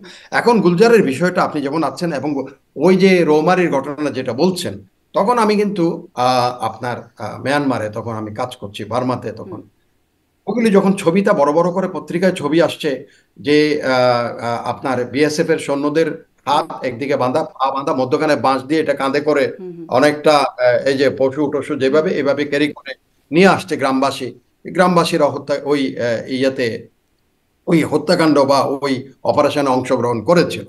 আমি তখন ইয়েদেরকে আপনার যারা মিয়ানমারের যারা সেনা কমান্ডার ছিলেন বিভিন্ন লেভেলে গলফ খেলতে থেকে তাদের দেখা হতো। তো আমিও পত্রিকা নিয়ে গেছি, আমি দেখো লুক আমাদের দেশে দেখো যদি এরকম কোনো তোমরা চিন্তা ভাবনা করো একদম এরকম মেরে মেরে এরকম করা হয় এসব, বাট কথা হলো সেখানে যে ঘটনা ঘটছে এটা কিন্তু এখানে সেই প্রতিশোধটা বিডিআর এর উপর এতদিন পরে নেওয়ার এটা অন্যভাবে তো নেই, এবং যারা যেটার জন্য দায়বদ্ধ করা হয় তারা তো সশরীরে তারা জীবন্ত, তারা তো বেঁচে আছে, তাদের উপরে তো এই প্রতিশোধটা হয় নাই। এটা হচ্ছে বিডিআর এর যারা এখানে এরা সদ্য সব যোগদানকৃত ম্যাক্সিমামই এই যারা সেক্টর কমান্ডাররা তারা সদ্য যোগদানকৃত, কিন্তু সেটা তো বিডিআর এর সৈন্যরা করেছে এই কাজটা, এটা বিডিআর এর সৈন্যরা করেছে, বিডিআর এর সৈন্যের উপর তো এই প্রতিশোধটা হয়নি। আপনি সৈন্যরা করেছে এই ঘটনাটা। এখন যদি জেনারেল ফজলুর রহমান যদি উনি দাবি করেন যে উনিই করেছেন, no, he was sitting in the headquarter, ওনাকে হয়তো রিপোর্ট দিয়েছে ঘটনা ঘটে যাওয়ার পরে ওই অঞ্চলে, ওই রংপুর বা যেখানে ঘটেছে এই ঘটনা। এখন যদি ইফ হি ক্লেইমস দ্যাট আমি অর্ডার করেছি, no, it was not a design, it was not a declared operation, এটা হচ্ছে বাই অ্যাক্সিডেন্ট, ইট হ্যাপেন, তারা ঢুকে পড়েছে গ্রামবাসী সহ ঘিরে ফেলেছে, কিন্তু ঘিরে প্রতিশোধ যদি হয়েই থাকে, ঠিক যেই যেই সৈন্য ওখানে যুক্ত ছিল বা যেই যেই গ্রামবাসী ছিল ওভাবে তার হয় করা যায় না, হয়তো এমন কি হয় যায় যে আসলে না বাহিনীর না উপর না প্রতিশোধ। বাহিনীর উপর, তাইলে আপনি বাহিনীর এটা অন্যভাবে আরো প্রতিশোধ, আমি বলবো যে একদম ওই অফিসারদের উপরে প্রতিশোধটা নেওয়া, কই সেখানে তো এলোপাতারি গুলি করে সব সৈন্য টন্য মেরে ফেলা। আপনি যদি 900 যদি তার এজেন্ট প্রবেশ করে আপনার অনুষ্ঠানের বা ইয়েদের জেনারেল জিয়ার ভাষ্য অনুযায়ী যদি ঢুকে থাকে, তো 900 লোক যখন গুলি করা শুরু হয় ওখানে 2000 বিডিআর সব সময় সৈন্য মানে একবারে শুয়ে দেওয়া তো কিছু না, 5 জন লোকের কাছে যদি অটোমেটিক ওয়েপন থেকে 5 জনেই এনা 500 করে হত্যাকাণ্ড শিকারে পরিণত করার জন্য। দে আর সো ট্রেন, ও এমন ট্রেন লোক আসবে এখানে, কি লাল্লু বাঞ্জুকে তো পাঠায় নাই এখানে কোনো, কিন্তু এখন শার্প শুটারদের পাঠিয়ে যদি পাঠায়, যদি এই কথা যদি এটা এস্টাবলিশ হয় তো সেখানে কিন্তু এই XYZ কতগুলিকে পাঠিয়ে দিবে এখানে, দেবে মাস্ক, তারা মাস্ক ম্যান, তারা হবে শুটার, শার্প শুটার, তারা হবে পয়েন্টসম্যান, তারা প্রত্যেকটা 1 শত্রুতে একজনকে কাট করবে বা আরো বেশি করে তারা স্প্রেড করতে পারে।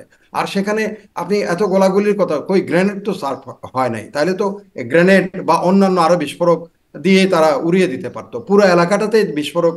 এত মানুষ যদি আসে তাহলে সেখান থেকে বিস্ফোরক চারিদিকে বিস্ফোরক টিস্ফোরক একেবারেই সেট করে এটা সমস্ত একসাথে উড়িয়ে দেওয়া যেত, এটা তো করা যেত, সেগুলো হয় নাই।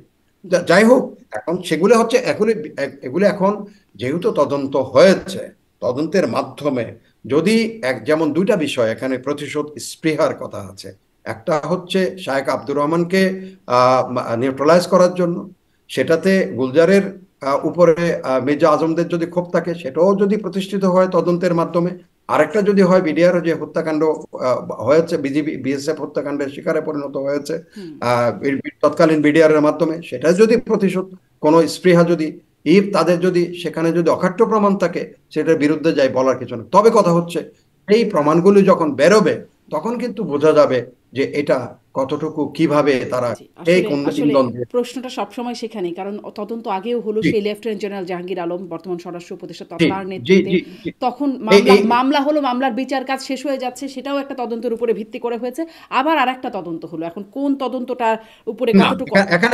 এখানে একটা কথা আছে, ইংরেজিতে একটা কথা আছে, এখন জেনারেল জাহাঙ্গীরকে হয়তো এই কথা বলতে হবে যে I stand on my statement that is correct. এখন who others is given what they are producing, it is their matter.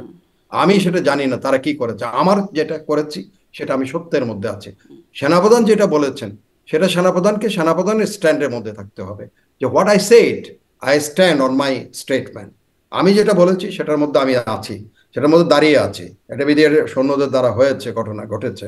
এবং সেখান থেকে যখনই ডেভিয়েট হবে, যারা কিন্তু এই হত্যাকাণ্ডে অংশগ্রহণ করেছে, বিদ্রোহে জড়িয়েছে, তারা কিন্তু পার পেয়ে যাওয়ার একটা সমূহ সম্ভাবনা এখানে আইনের দৃষ্টি থেকে সৃষ্টি হয়ে যাবে।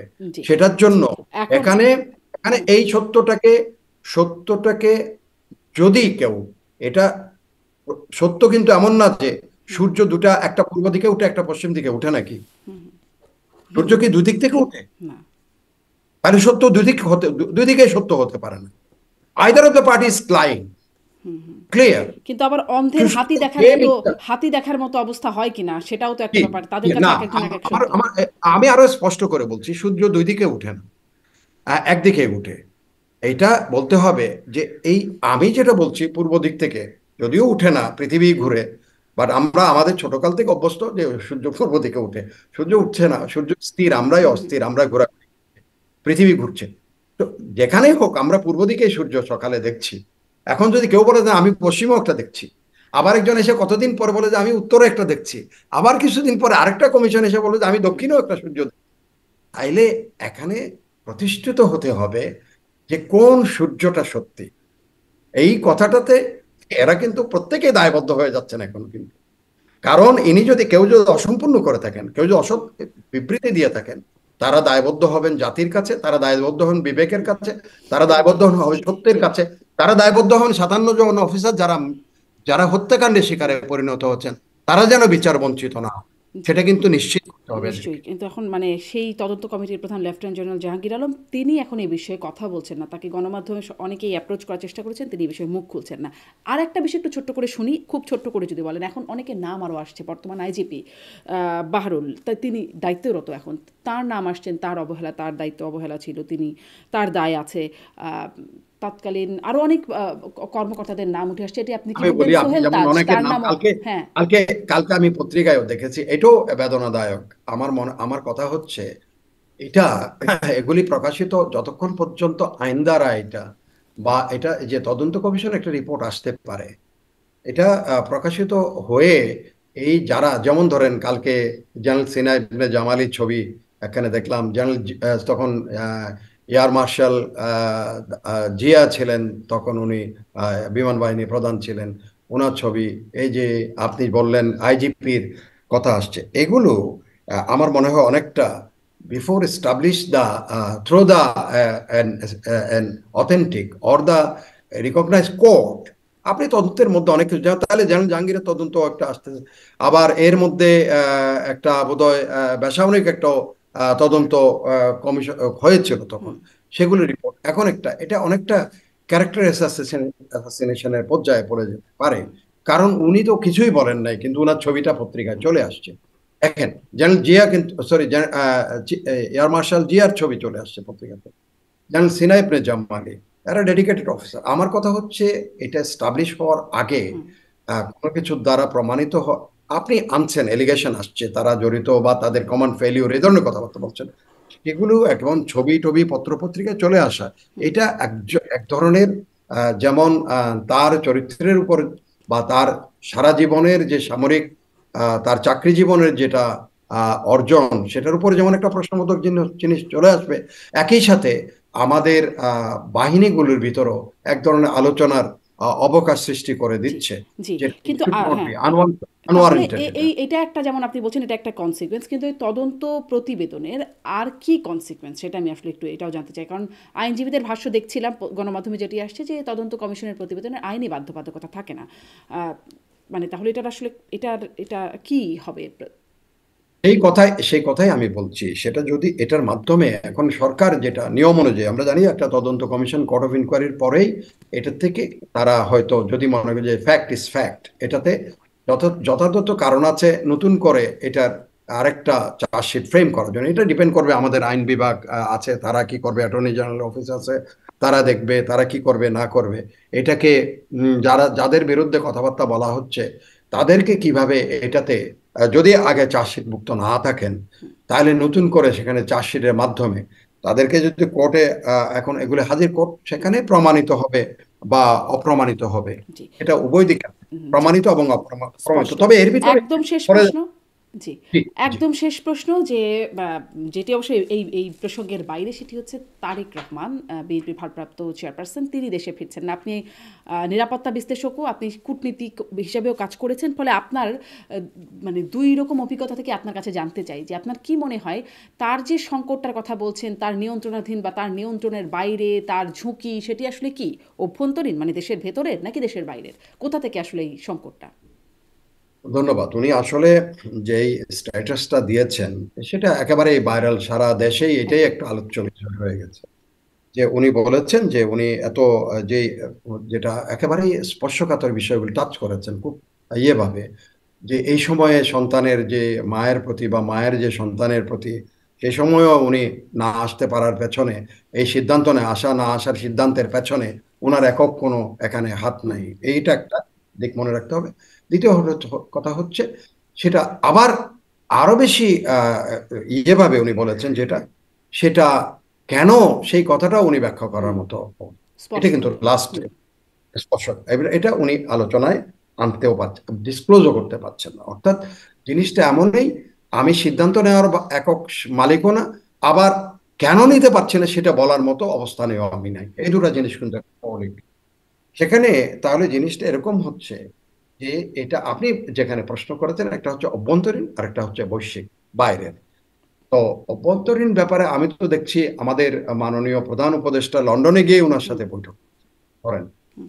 এই দৃষ্টিভঙ্গিতে আবার বেগম খালেদা জি, আমাদের পূর্বের প্রধানমন্ত্রী, উনি সেদিন আর্ম ফোর্সেস ডে 21শে নভেম্বরে হুম। সেনাকুঞ্জে গিয়েছেন। সেখানে অনেকেই এখন দোষারোপ করছে উনি এক্সপোজ হয়েছেন, সেখানে উনি অসুস্থ হয়ে বেশি করে পড়ে গেছেন উনি। যাই হোক, that is different thing. But ওনাকে যে হারে সবাই সেনা প্রধান বা অন্যান্য, যেখানে আমাদের অন্তর্বর্তীকালীন সরকারের প্রধান যেভাবে গুরুত্ব সহকারে মনোযোগের সাথে ওনাকে সম্মান জানানো, ওনার সাথে কথা বলা সব করছেন, এখানে আমরা অভ্যন্তরীণ সেই দৃষ্টিকোণ থেকে কোনো ধরনের এখানে শঙ্কা আশঙ্কা এগুলির কোনো আঁচ করতে পারছে না। তাহলে বাকি থাকে আহ বৈশ্বিক, হুম। জিও স্ট্র্যাটেজিক বিষয় এখানে থাকে, যে তারেক রহমান দেশে ফিরলে যে কি ধরনের কি অবস্থা হতে পারে, সেটা কি আমার পক্ষে যেতে পারে, আমার বিপক্ষে যেতে পারে। এটা এখানে চারটি দেশ আমাদের দেশের বর্তমান ভূ রাজনীতিতে হুম। হয়তো অত্যন্ত গুরুত্বপূর্ণ ভূমিকা তারা পালন করে। একটা হচ্ছে মার্কিন যুক্তরাষ্ট্র, একটা হচ্ছে চীন, আর একটা হচ্ছে ভারত, এবং একটা পাকিস্তান। প্রত্যেকের যার যার স্ব স্ব এখানে এক ধরনের ভূ রাজনৈতিক স্বার্থ তারা সংশ্লিষ্ট বিষয়াদি আপনার কি রয়ে মনে গেছে। হয় কার বাধা বা কাদের বাধা? আমি সেটাই বলছি, যেখানে যদি বাইরের থেকে এর ভিতরে আমাদের ধরেন এগুলি তো তারা ব্যাখ্যা করে না বা ব্যাখ্যা করার অবস্থাও নাই। আমাদের যিনি জাতীয় নিরাপত্তা এখন উপদেষ্টা আছেন, উনি আবার হুম। বিদেশে বিদেশে কখনো দিল্লি কখনো দোহায় ঘুরে বেড়াচ্ছেন। এখন সেখানে কি আলোচনা হচ্ছে আমরা সেটা হয়তো, এখন তো একটা শব্দ আছে আমাদের এনডিএ, হুম। নন ডিসক্লোজার এগ্রিমেন্ট বলে, জাতি জানতে চাইলেও জানার কোনো সুযোগ নাই, বলার কোনো ইয়ে নাই, অ্যাকাউন্টেবিলিটিও নাই তেমন। তো এখন কথা হচ্ছে যদি বৈশ্বিক হয়, তাইলে সেটা হয়তো এটাকে কাটানো ওনার জন্য হয়তো এখন মুশকিল হয়ে পড়েছে। যেহেতু দেশের ভিতর হলে, দেশে তো তিন বাহিনী প্রধান পরশুদিন এবার কেয়ারে গেছেন খবর খবর নেওয়ার জন্য স্বাস্থ্যের।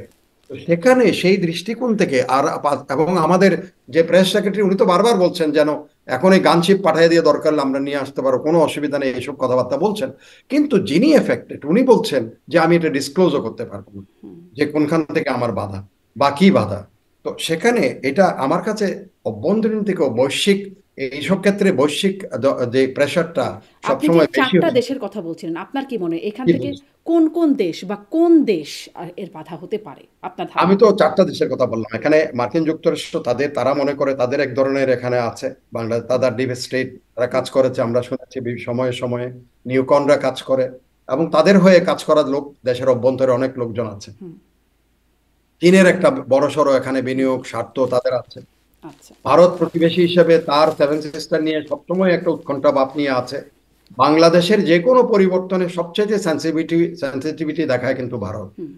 তারা এটা স্পর্শকাতর বিষয়গুলি, যেহেতু তারা পূর্ব ভারত নিয়ে, তাদের সেভেন সিস্টার নিয়ে তারা সব সময় ব্যতিব্যস্ত থাকে, বাংলাদেশকে নিয়ে তারা, বাংলাদেশের পরিবর্তন নিয়ে। হুম। যেমন সেখানে আপনার এই আসামের উলফাদের নিয়ে আমাদের এখানে অনেকজন, অনুপ চেটিয়া এক সময় ধরাধরি হয়েছে।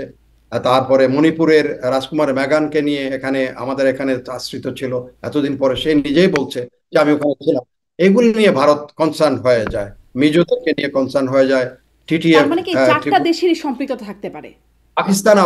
পাকিস্তান তার আবার একটা দৃষ্টিভঙ্গি এখন জিও স্টাডিজ থেকে দেখে যে বাংলাদেশের সাথে তার যদিও একটা উষ্ণ সম্পর্ক থাকে, সেটা তার পশ্চিমাঞ্চলকে তার পূর্বাঞ্চলকে সে অনেকটা কাজে লাগাতে পারবে এখানে কোনো কোনো কিছু ভোলাটাইলিটির মাধ্যমে। এগুলি হচ্ছে ভূ রাজনীতির যার যার এক একটা স্বার্থ নিয়ে তারা এখানে কাজ করে।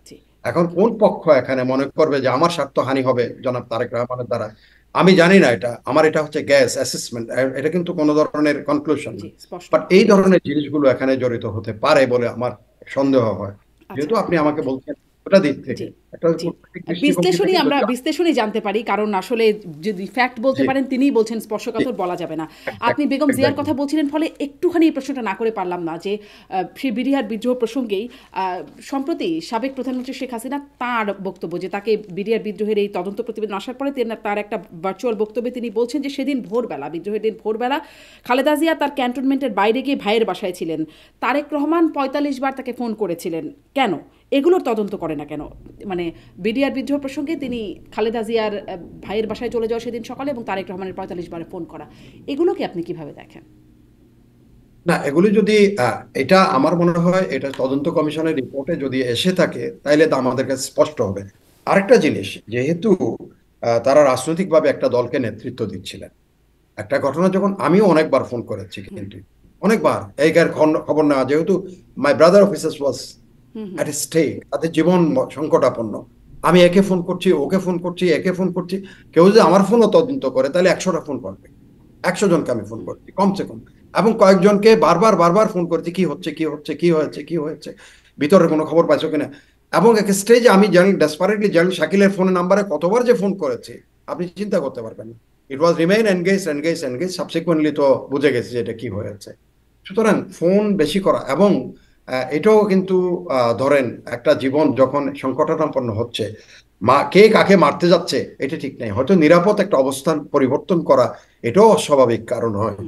কেউ যদি এখন দৃষ্টি, আমি আঙ্গুল চারিদিকে হেললে হবে না, এদিকে ওদিকে ওদিকে না। আমার কথা হচ্ছে এই যে যারা জাহাঙ্গীরের তদন্ত রিপোর্টের মধ্যে, তখন সেই তদন্ত রিপোর্টে কিন্তু উনি তখন ক্ষমতাসীন ছিলেন, সেই রিপোর্টটাকে কগনাইজেন্সে আনার কথা উনি ওনার কাছে মাননীয় এক্স প্রধানমন্ত্রী হয়তো বলতে পারেন। তারপরে জাহাঙ্গীর এখন হয়তো তার অবস্থান পরিষ্কার করতে, তারপরে সেনাপ্রধান যেসব বক্তব্য দিয়েছেন সেটা হয়তো উনি হয়তো ওনার যে পদে আছেন সেটা এখন অসম্ভব কথা ওখান থেকে। বাট আগের তদন্ত রিপোর্ট যেগুলো আছে সেগুলোর সাথে রিকনসিলিয়েশন, এটার মধ্যে দেখা যাবে কি ব্যত্যয় ঘটেছে, কোনটার মধ্যে তারা নতুন কি আবিষ্কার করেছেন। যেমন নতুন যেটা এখন ভাইরাল হচ্ছে ভাইটাল, যদি বলা হয় এটা তদন্ত কমিশনে কেউ বলে না, এটা কিন্তু আপনার অনুষ্ঠানে ব্রিগেডিয়ার জেনারেল জিয়া বলেছেন যে রয়ের কথা। আমি জানি না ওদের মধ্যে যদি থাকে তারা তাহলে তাদের ওইসব তথ্য উপাত্ত, এখন সেটা তো ওরাও চাইবে, যাদের বিরুদ্ধে অভিযোগ তারা এটা চাইবে যে তুমি আমার বিরুদ্ধে অভিযোগ, আমার অভিযোগের প্রমাণটা।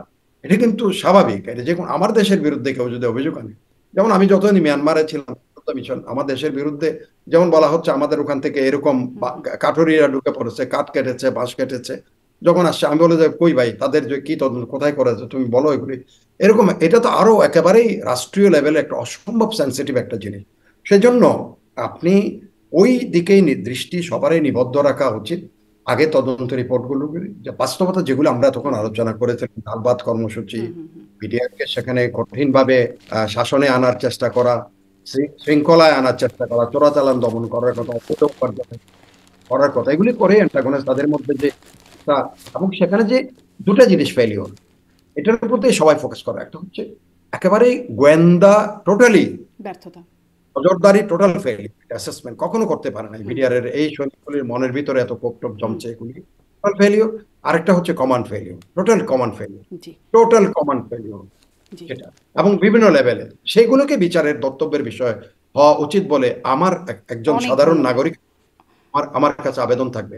আপনাকে অনেক অনেক অনেক ধন্যবাদ। জি, আমাদের এই আলোচনার মাধ্যমে যদি আমরা সত্য প্রকাশের সামান্য পদক্ষেপ বা কোনো সেন্সও যদি ডেভেলপ করাতে পারি কারো মধ্যে, যে সত্য যে কথাটা বললাম, ট্রুথ ইজ ট্রুথ। আপনি সত্যকে দুই ধরনের কখনো বলা যায় না, কখনো বলতে পারবেন না, আপনি কালারও দিতে পারবেন না। বলে যে you can't paint a lily, একটা কথা আছে, you can't paint a lily. আপনি একটা পদ্মকে বা একটা পদ্মকে কখনো আপনি রং করতে পারবেন না, এটা পদ্ম পদ্মই থাকবে। সুতরাং ওই দৃষ্টিভঙ্গি থেকে আমাদের চলা উচিত, আমাদের পদক্ষেপ নেওয়া উচিত, তবে এটা ঠিক। জি। সত্য যদি গোপন থাকে সেটা আনার্থ হওয়া উচিত, এবং সত্য যদি আবার কে যদি সমস্যাটা তো লিলিকে কেউ মেজর কাভার এমদাদুল করতে ইসলাম চায়। সেখানেই যে সত্যের আবার অনেকগুলো ভার্সন আমরা শুনতে পাই, যে যেই ভার্সনটা বলছেন সেটাকে সত্য বলেই দাবি করেন। এই জন্যই নানান না বিশ্লেষণ, না আমরা আমরা আমরা জানতে চাই। আজকের মতো শেষ করি, আমরা জনাব এমদাদুল ইসলাম, শেষ অনেক করি, ধন্যবাদ। আমরা যেন গোয়েবেলসীয় সত্যের দিকে না আগাই। সেটা অনেক অনেক ধন্যবাদ। প্রত্যাশা। অনেক ধন্যবাদ আপনাকে যুক্ত হবার জন্য, সময় দেওয়ার জন্য অনেক ধন্যবাদ। ধন্যবাদ দর্শক এতক্ষণ সাথে থাকার জন্য।